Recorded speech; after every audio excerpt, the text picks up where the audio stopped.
3. 1, 2, 3. 1, 2, 3. Ici, j'ai la classe des... Bonjour les enfants. Je viens chercher Zoé. L'orthophoniste intervient au beau milieu du cours. Alors, Ça la va classe Zoé? des unités. Allez, on y va. On va passer par là. Zoé, 10 ans, en CM2, a 2 séances d'orthophonie par semaine, Voilà. Installe-toi. comprises dans l'emploi du temps, On va lire un petit peu, Zoé. au même titre que les maths ou le français. Alors, on en est où, nous? Elle est arrivée dans cette école spécialisée il y a 2 mois, Mes parents. à cause de son très faible niveau de lecture. Vraiment. Pas ou nous. Cassé. Alors, attention. Quand j'ai un seul S, Zé. voilà, ça fait le son Z entre deux voyelles. Donc, ça se lit Case. casé. Casé. Voilà. OK. Zoé inverse les lettres Encore. et confond les sons. Prendre. Attention. PER. Prend. Non. Prêt. Père. Père. Perdre. Voilà. Mon frère Alex. Élu. Attention. Mon frère Alex, le H, je m'en occupe pas, hein. Hurle. Hurle. Attends, Je peux stop. Je vais te réexpliquer ce que je t'ai expliqué la semaine dernière. Donc, quand je lis, je vais dans quel sens? De droite à gauche. C'est l'inverse. Je vais de gauche à droite. Phare. Phare. Ça n'est pas pareil que... Franc. Et un dernier. Pire. Attention. Ouais, c'était le petit piège. Ça n'est pas pareil que...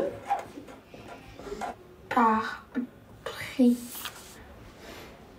Pire. Pire. Ok. Tu présentes une dyslexie, qui est une difficulté à acquérir la lecture, mais ça n'enlève en rien tes capacités en dehors de cela. D'accord? Zoé n'a aucun retard mental. Elle souffre de dyslexie, un trouble sévère de l'apprentissage de la lecture. Associer des sons et des mots lui demande beaucoup d'efforts. Rempli. Son trouble ne se guérit pas, Rempli. mais à force de répétition, Ok. Zoé pourra progresser. On va arrêter ma puce, que je la sens un petit peu... Hein? Ça te va? Hein? Allez. Pour Zoé, incapable de suivre une scolarité traditionnelle, cet établissement est le dernier recours.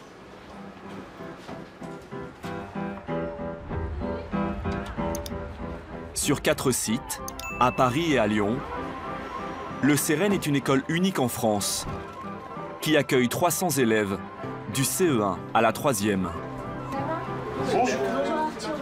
Leur handicap est invisible. On les appelle les enfants 10, dyslexiques, dysgraphiques ou encore dyspraxiques.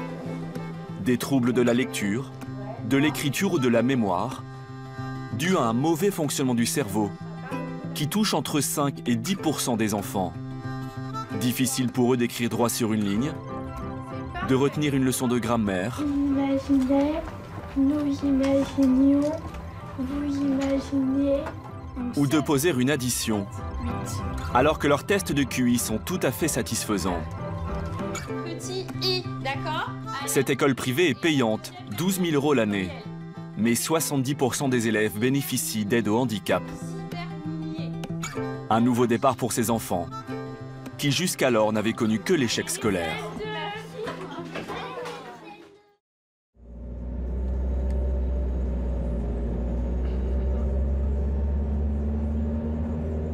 Noah, 11 ans, est en 6e. Dyslexique, il a intégré l'école il y a 2 ans. Qu'est-ce que tu regardes, Noah? Les Simpsons encore? Oui. Ah bah oui. Transport en taxi depuis chez lui à 3/4 d'heure de Paris, prise en charge par la sécurité sociale. Noah est reconnu handicapé à 50%. Début des cours à 8h15. Bonjour. Dans des salles aux murs blancs, sans affiches. Pour ne pas détourner l'attention de ces élèves qui ont d'importants problèmes de concentration. Installez-vous. Pas non plus de cahiers ni de stylos, Allez, sortez vos ordinateurs. mais un ordinateur, fourni par l'établissement. Un outil indispensable pour Noah. Ça m'aide à écrire plus vite et je me fatigue moins quand je suis sur ordinateur que sur papier. Les lettres sont un peu plus grosses, c'est plus lisible. Très bien, Sarah. Oui. 2 heures par semaine. C'est ça, Sarah. Les enfants apprennent à utiliser l'ordinateur avec Audrey Rogissard, professeure de méthodologie. Tout au long de leur scolarité ici, Non, parce que ils ne là, s'entraîneront jamais à l'écriture manuelle. Déplace-le. Pourquoi vous ne forcez pas à prendre un papier, un crayon, une règle, comme n'importe quel élève?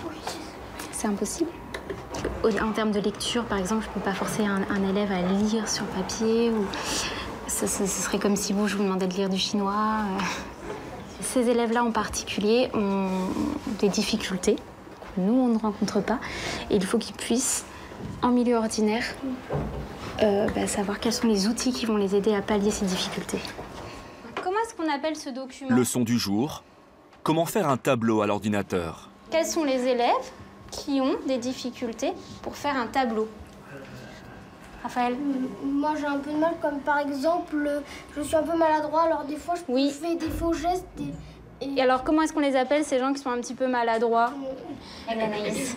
C'est ceux qui sont dyspraxiques. Les dyspraxiques et les aussi, ça peut être aussi un petit peu les dyslexiques. Un peu les dysgraphiques. Dyspraxiques et dysgraphiques, d'accord? Dyspraxique, qui manque de précision dans les gestes. Dysgraphique, qui a des difficultés pour écrire. Est-ce que vous connaissez un outil qui permet de faire des tableaux? Oui.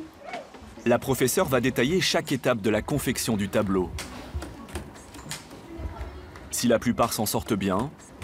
Ça, c'est une ligne. Et ça, c'est une colonne.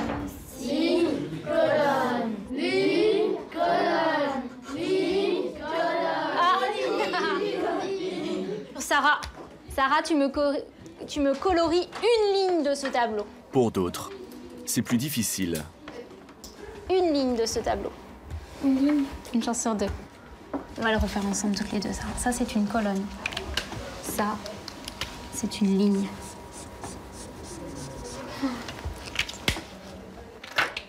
On va essayer de trouver un moyen mémotechnique. La professeure va l'aider avec un pense-bête. Moi, je veux que tu m'écrives, Sarah, le mot colonne avec ça. Quelle lettre ça va pouvoir remplacer? Le L. Le L, très bien. Les enseignants ont été formés à la psychologie des enfants 10, avec des neuropsychologues. Super, Sarah. Et pour trouver le sens de la colonne, qu'est-ce qu'on va faire? On va le poser. Regarde, donc ça, c'est une colonne, 2 colonnes, 3 colonnes. Oui. Une colonne, 2 colonnes, 3 colonnes. C'est dans le même sens que la colonne. D'accord? Et tu t'entraînes. OK? À la maison. Et la semaine prochaine, on vérifie si tu sais ça. OK? Très bien, Sarah. En plus des enseignements spéciaux, les matières générales, elles s'apprennent en jouant. Dans la salle voisine, grammaire en musique pour Zoé et sa classe de CM2. Pour enseigner l'imparfait, la maîtresse a choisi une chanson de Michel Jonas. Entendre les verbes aide Zoé à les reconnaître et à les replacer dans des phrases. Puis tirage au sort d'un verbe, à conjuguer devant toute la classe. Gratter. Gratter. Gratter. Hier. Hier, Je grattais. Il gratte. Tu grattais. Il gratte. t'es. Nous grattons. Nous grattillons. En mathématiques, un fossé sépare les 10 des autres enfants de leur âge.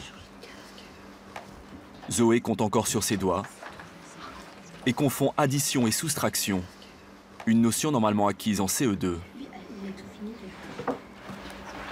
On me demande combien il reste. Quand je calcule le reste, je dois faire quelle opération?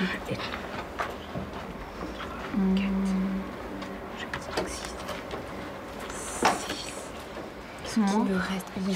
Dans cette classe de seulement 12 enfants, la maîtresse peut prendre le temps d'aider chaque élève.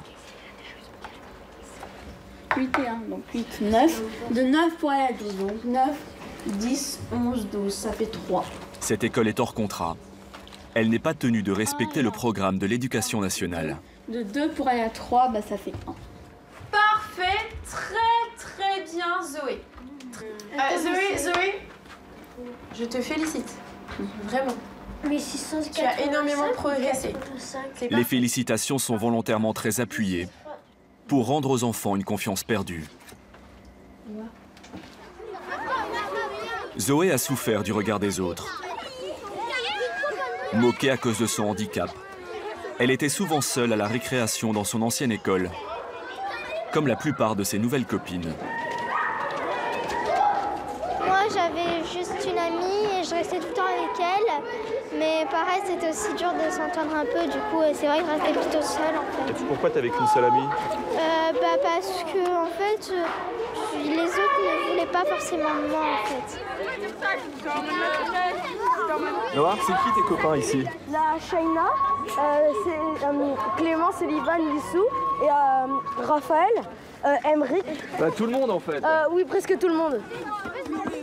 Longtemps, ces enfants ont été étiquetés mauvais élèves, avant que leur handicap ne soit finalement diagnostiqué. Une période de souffrance pour eux, comme pour leurs parents. Des embruskes. Des embruskes. La chèvre réussit à s'enfuir par la cheminée, la fenêtre, et la montagne lui fit tête. Lui fit, pas tête. Fête. Emmanuel, le papa de Noah, chef de chantier, a connu le labeur des premières années d'apprentissage. Où il apparaît dans le texte en... Moi, comme j'ai un fils qui est plus âgé que lui, pour avoir pu comparer, je voyais très bien qu'on passait beaucoup de temps sur des sujets où on n'aurait pas dû passer autant de temps. Qu'est-ce qui n'allait pas? La compréhension des mots très simples, basiques, qu'on apprenait, qui étaient su une semaine, et puis la semaine d'après, c'est comme si ça avait disparu. On a passé des 1h30, 2 heures à essayer de faire de la lecture. Noah a été diagnostiqué dyslexique à 8 ans par des orthophonistes. Dans son ancienne école, les professeurs n'avaient rien signalé. Emmanuel a conservé les bulletins de notes de l'époque. Noah était sanctionné pour son écriture en patte de mouche et des exercices non compris. On est sur des 0 sur 23, des 1 sur 20. Là, par exemple, on a une leçon non apprise, alors que moi, je me souviens très bien de cette leçon d'histoire où je l'avais appris avec lui. Il connaissait la leçon par cœur. Et elle te disait quoi, la maîtresse, quand Elle me disait que c'était pas bien, tu fais pas assez d'efforts, tu fais rien. Et elle me disait si tu apprenais tes leçons. Souvent, elle me criait dessus. Tout change à son entrée à l'école des 10. Avec des travaux adaptés, Noah reprend confiance. Là, on est sur du... 20 sur 20. Des fois, elle avait du 14, mais après, j'arrivais à me rattraper. Du 18. Le premier jour, déjà, quand il est arrivé, j'ai vu l'état dans lequel il était, comment il était ravi et comment il comprenait les apprentissages. Et au bout de la première semaine, j'étais déjà convaincu qu'on avait une vraie solution pour lui, quoi. En fait, il était content de découvrir qu'il n'était pas idiot. Mais cette scolarité a un prix. 6 000 € par an pour Emmanuel, 2 mois de salaire environ. L'autre moitié est payée par une allocation versée par le département.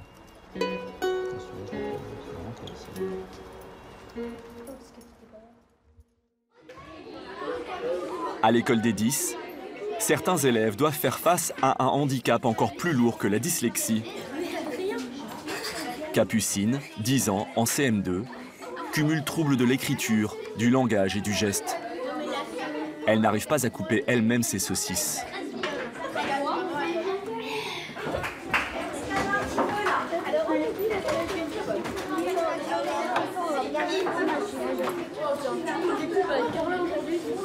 Elles sont très dures, vraiment, c'est pas souvent besoin d'aide. Encore un petit peu.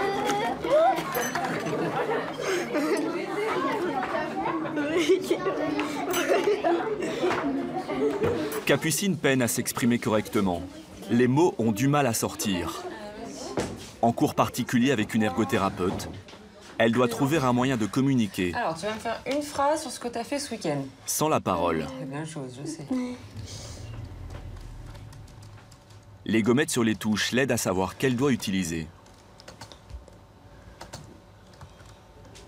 Capucine écrit une phrase que l'ordinateur va lire pour elle.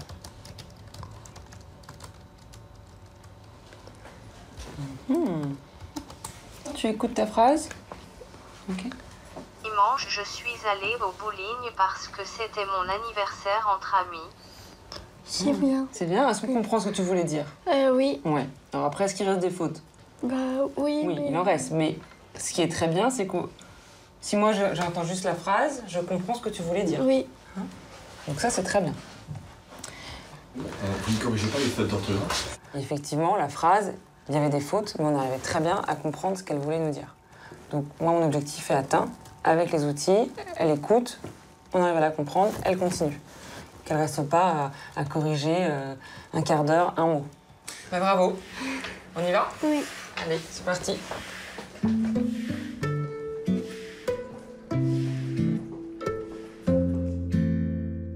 Capucine est née à 5 mois et demi de grossesse. Elle ne pesait que 965 grammes. Cyril et Sabine, ses parents, professeurs en collège, ne savent pas si les difficultés de leur fille sont liées à sa grande prématurité. Refusée dans les écoles classiques, alors qu'elle ne présente aucune déficience intellectuelle, elle se retrouve d'abord dans un établissement pour sourds et muets, avant d'intégrer l'école des 10. La maîtresse, j'avais dit, c'est super cool ici. Et la maîtresse a dit, bah oui. Elle est un peu pipelette quand même, non? Oui. Alors, on appelle ça les dysphasiques prolixes. C'est très particulier parce que jusqu'à 6 ans, on s'inquiète parce qu'elle parle pas et maintenant, on lui crie dessus pour qu'elle se taise. Hein? Oui. Bah, ici, c'est quand j'étais bébé. Les parents ont dû s'adapter à la dyspraxie de leur fille, ses problèmes de motricité, avec des chaussures sans lacets ou des ciseaux spéciaux, comme ça, ainsi qu'à ses problèmes d'attention. Au mur, des photos pour rappeler à Capucine ce qu'elle va faire dans la journée. Si on lui explique le matin comment ça va se passer, s'il y a un changement dans la journée ou qui va la récupérer, elle doit savoir le matin qui la récupère, comment ça se passe, est-ce qu'on rentre à la maison tout de suite ou est-ce qu'on va faire quelque chose entre-temps. En fait, on ne peut pas stresser Capucine, donc il faut anticiper les choses le plus possible avant. Petit à petit, Capucine parvient à se passer de ses aides. Son rêve, devenir monitrice d'équitation. Le chemin est encore long. Capucine a toujours besoin de son père pour équiper le poney.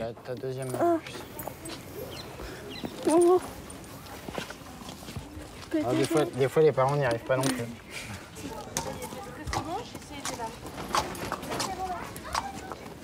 Une fois en selle, elle oublie son handicap, malgré son besoin d'être constamment rassurée. Jean-Christophe. Oui, qu'est-ce qu'il y a, Capucine? C'est bon? Que se passe-t-il? Pour mes étriers, c'est bon. Encore tes étriers, alors. Qu'est-ce que t'en penses? Alors, quand même, une grande fille que tu es, qu'est-ce que t'en penses? Je pense que c'est bien. Je pense que c'est bien. Moi aussi, je pense que c'est bien. Non, je pense pas que c'est bien, je pense que c'est parfait. Allez, vas-y. C'est bon. Dans quelques années, Capucine compte bien passer son brevet des collèges. Comme tous les enfants diagnostiqués 10, elle pourra bénéficier d'épreuves aménagées, avec par exemple l'utilisation d'un correcteur orthographique. 87% des élèves de l'école y parviennent. C'est aussi bien que dans tous les autres collèges de France.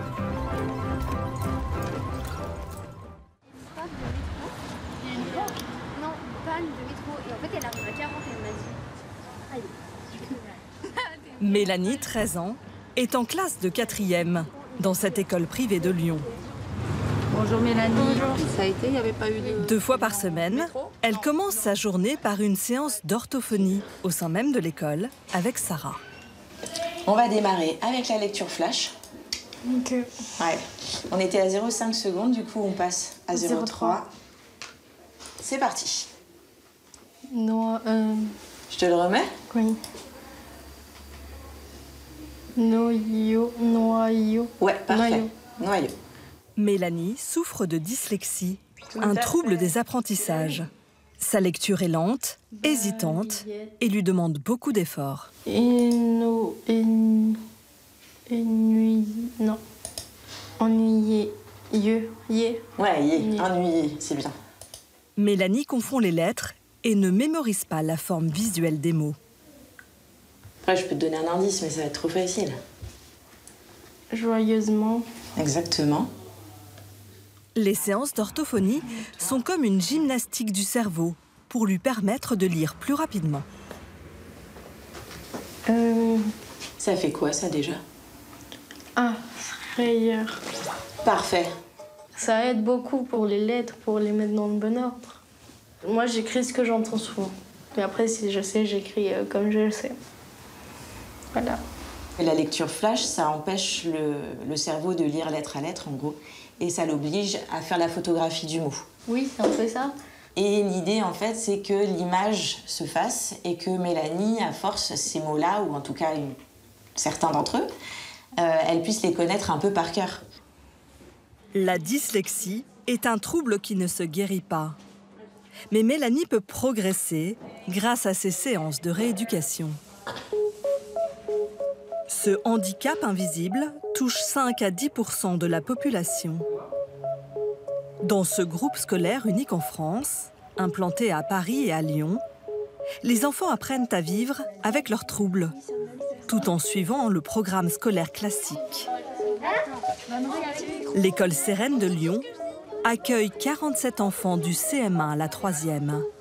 Ils souffrent tous d'un trouble 10. Difficultés d'apprentissage, de langage ou de gestuelle qui impactent différentes zones de leur cerveau. Mais leur intelligence, elle, est intacte.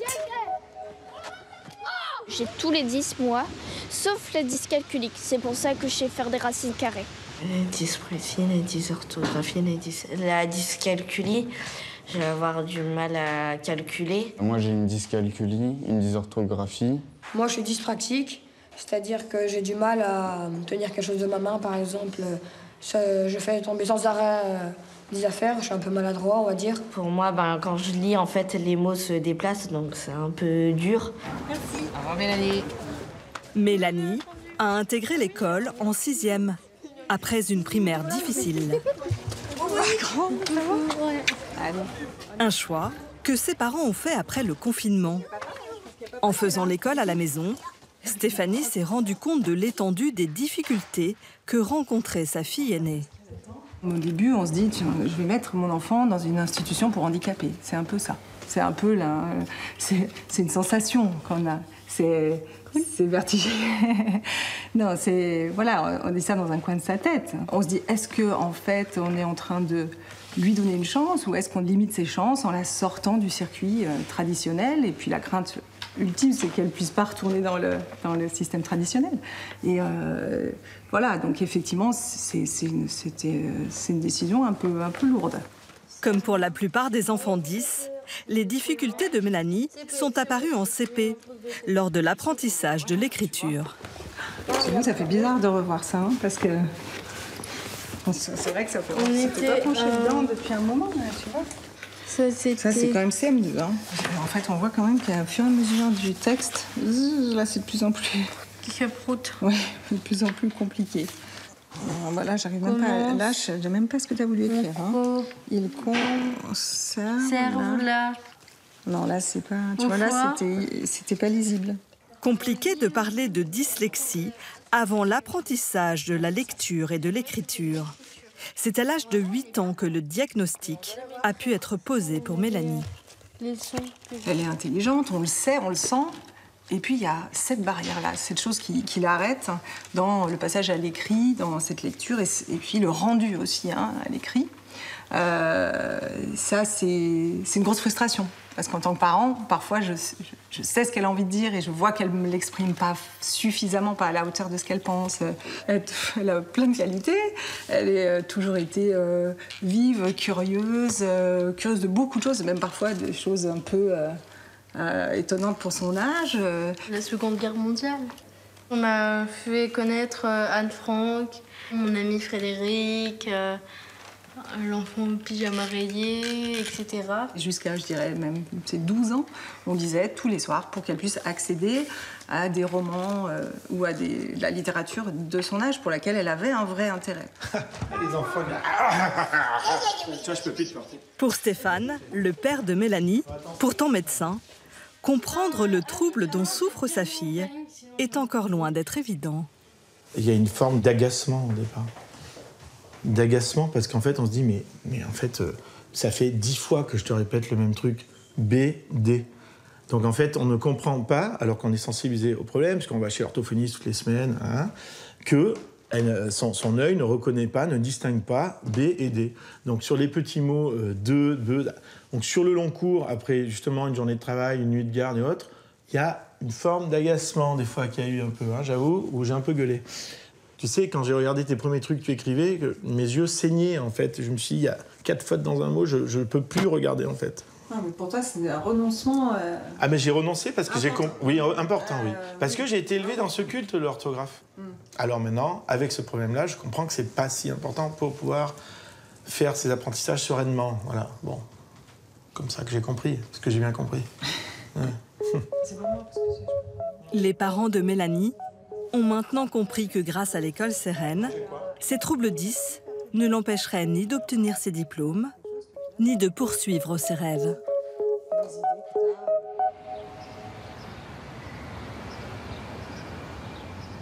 Jusqu'à il y a 6 semaines, Édouard, 11 ans, n'avait connu que le système scolaire classique, mais il ne pouvait plus suivre. Pour sa rentrée en 6e, il a intégré l'école. Hello to everyone. You can sit down, Eden. Édouard a des difficultés à lire et à écrire. Comme la plupart des enfants 10, il souffre aussi de troubles de l'attention avec hyperactivité. Edward, stop swinging. Thank you. I'm going to give you something that is going to help you. Les professeurs comme Laura sont tous formés à la pédagogie adaptée aux enfants 10 et aux astuces pour les canaliser. Si vous regardez, il y a plein de outils qu'on utilise pour la chaise, pour les pieds. Ça leur permettrait de se concentrer parce qu'ils ont besoin de bouger pour se concentrer et pour faire une autre chose et m'écouter en même temps. Les classes sont à effectif réduit, 12 élèves. Pas de cahier ou de stylo, mais un ordinateur fourni par l'école pour écrire plus vite. Vous allez créer les dossiers dans votre clé USB. Pas de manuel, mais des fiches simplifiées projetées au mur. Bonjour. Régulièrement, les cours sont interrompus par Anaïs, l'ergothérapeute. Good morning. Edouard, on y va? Goodbye, teacher. Bye. Ça va? Elle voit tous les enfants au moins une fois par semaine. Une séance de 45 minutes. Alors, je te laisse t'installer comme d'habitude. Pour apprendre à maîtriser l'ordinateur et tous les logiciels qui vont ici soulager Édouard dans ses apprentissages. Je te laisse ouvrir tes outils dont tu vas avoir besoin. L'eczéma. Voilà. La philosophie du Sérène est de contourner les troubles 10 grâce à des outils adaptés et de développer l'autonomie de chaque enfant. Comme le retour vocal qui permet à Édouard de se faire lire les consignes. Quel est ton nom, jeune sorcière? L'importance de faire lire les consignes à l'ordinateur, c'est que quand tu vas avoir des consignes qui vont être trop longues ou à double sens ou des textes trop longs, et avec la dyslexie, ça peut être difficile un petit peu de comprendre ou alors tu peux faire du faux sens. Et du coup, tu vas répondre à la question de manière fausse, pas parce que tu ne sais pas, mais parce que tu n'as pas compris la question. Et c'est dommage, alors que tu as tout dans ta tête. Le prédicteur de mots lui permet d'écrire plus vite. Regarde, ton lexibar, il l'avait trouvé juste avant. Vas-y, double-clic. Maison. Voilà. Je tape sur l'ordinateur parce que j'écris pas très bien. Oui. Et les logiciels, ils me servent à faire moins de fautes d'orthographe. Souvent, c'est des enfants qui ont déjà eu des rééducations avant, rééducation graphique, etc. Et ça n'a pas fonctionné, ou pas assez en tout cas, pour permettre la scolarité. Alors, on fait le choix de passer par des outils de compensation. On se dit qu'on va essayer de développer les forces des enfants et de réduire leur fatigabilité, de réduire le travail en double tâche, parce que ça leur demande énormément. Et grâce à ça, on va aussi valoriser l'estime d'eux-mêmes. Donc effectivement, on n'en guérit pas parce que c'est pas une maladie, mais en tout cas, on fait avec et on trouve des outils pour pouvoir faire comme tout le monde. On peut la diminuer. On peut la diminuer. On peut diminuer l'impact, en tout cas, de celle-ci sur le quotidien. Et sur la scolarité, surtout. Il faut qu'il y ait moins de dyslexie. Pour qu'il y ait moins de dyslexie. Oui, pour que la dyslexie, elle apparaisse moins sur tes productions. Elle reste là, mais en tout cas, grâce aux outils, elle apparaît moins. Comment tu perçois les choses, toi, depuis que t'es ici? Ça, je le savais déjà, que j'étais intelligent, mais... mais ici, un petit peu plus. Pourquoi? Parce qu'on nous encourage un peu plus ici, comparé à avant. Et parce que c'est plus facile de travailler avec un ordi qu'avec un stylo et un cahier. Ces séances d'ergothérapie sont un investissement pour l'avenir des enfants 10. Voilà. Ils pourront conserver ces outils numériques tout au long de leur scolarité, notamment pour leur premier examen, le brevet des collèges. Sans cette aide et des aménagements particuliers, les élèves 10 ne pourraient y arriver. À demain, Ava. Caroline Gauthier, la directrice, prépare déjà minutieusement les dossiers de demande d'aménagement pour le brevet que Mélanie passera l'an prochain. Voilà, alors, Mélanie Pourriol, tu les as les... Allez, je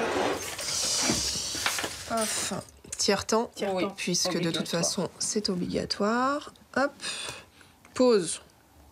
Pas besoin de pause. Pas besoin de sortir. Pas besoin de sortie. Salle à faible effectif? Oui. Oui. On demande un ordinateur du candidat? Tout à oui, fait. tout à fait.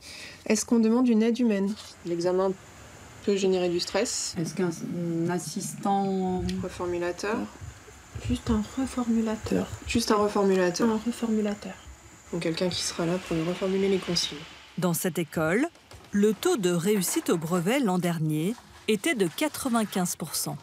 En moyenne, les élèves restent ici 3 ans, le temps d'acquérir suffisamment d'autonomie pour retourner ensuite dans le système classique. Souvent, les familles vont nous dire voilà, j'aimerais que mon enfant sorte l'année prochaine.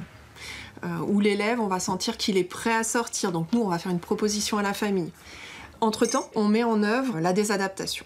Par exemple, Mélanie, elle va travailler sur sa désadaptation l'année prochaine. Et du coup, elle va garder Word. Word, c'est accepté partout. Elle va garder son ordinateur parce qu'elle va rentrer au lycée. Au lycée, l'ordinateur, ça pose pas trop de soucis. On va ajouter certainement soit une souris scanner, soit une réglette scanner. Ne garder que l'essentiel. Que l'essentiel pour pouvoir repartir ailleurs. Après le Cérène, 60% des élèves intègrent une seconde générale ou technologique, 40% un CAP ou un bac pro. Un choix que devra faire Gabriel à la fin de l'année scolaire. Il a 14 ans, est en 3e et passera le brevet dans quelques mois. Un sacré challenge pour cet élève multi-10. Quand tu as placé des parenthèses, tu vas distribuer A. Il faut faire A plus 3 fois 5 fois 5... A fois 5. Oui, parfait. Gabriel souffre notamment de dyscalculie, des difficultés à comprendre et à utiliser les nombres. J'ai une bonne logique, mais X, Y, ça, des fois, je comprends pas. Parce que les maths, c'est surtout des chiffres, et quand il y a une lettre qui survient dans un calcul, ça me trouble. Il n'y a pas le signe moins. Depuis 5 ans dans cette école, à force de travail, du soutien de ses professeurs et de ses amis, c'est de là. Ouais, ok. Gabriel a réussi à acquérir un bon niveau en maths, car il a une motivation. Parfait. J'ai envie de faire un métier qui n'est pas forcément pour un dyscalculique très facile. C'est quoi? C'est c'est soit travailler dans la mécanique en général ou aller travailler à Aix-en-Provence à Eurocopter. Il faut une bonne mention au brevet pour y arriver. J'ai, on va dire, la rage.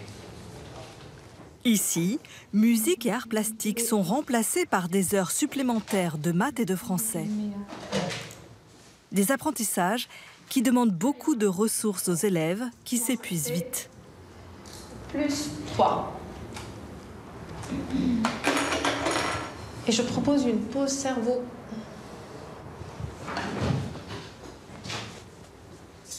Une pause qui intervient tous les 3 quarts d'heure.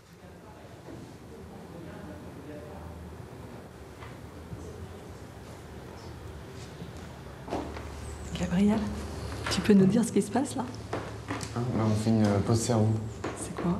C'est pour se reposer. Il y en a pour qui c'est important, et il y en a pas trop. Et pour toi? Moi, quand en maths, c'est un peu plus éprouvant pour moi. Du coup, j'en ai un peu plus besoin.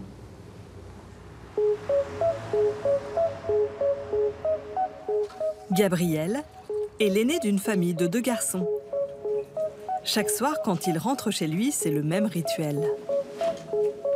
Son père, Serge, vérifie les devoirs à faire. Ça va. Ça a été? Oui. Bonjour. Aujourd'hui, c'est bon. C'est bon. Demain... Dis donc, tu as un paquet à faire. Et après... Pour demain, espagnol, français, mathématiques. Bon, pour l'instant, tu vas te lancer dans ta chambre. Hein? T'as enlevé la casquette, s'il te plaît? Oui. Gabriel n'est pas le seul 10 de sa famille. Son petit frère Valentin l'est aussi. Dans la moitié des cas, c'est un trouble héréditaire. Estelle, sa maman, n'en souffre pas. Mais elle a très vite eu des doutes pour son fils. Dès le début de la maternelle, moi, ce qui m'a interpellée, c'est qu'il prenait jamais un imagier, jamais un coloriage, jamais un stylo entre ses mains. Et du coup, moi, je trouvais ça quand même curieux parce que n'importe quel enfant, on lui donne une feuille, un stylo, il commence à faire un peu des dessins, à esquisser quelque chose. Sauf que Gabriel, pas du tout. Donc moi, en fait, dès la 2e année de maternelle, j'ai commencé à aller voir les enseignants en leur demandant si eux n'avaient pas remarqué quelque chose, si on ne pouvait pas initier quelque chose en termes d'apprentissage. Qu'est-ce que vous avez comme réponse? Non, ça va, il faut lui laisser le temps. Tout simplement.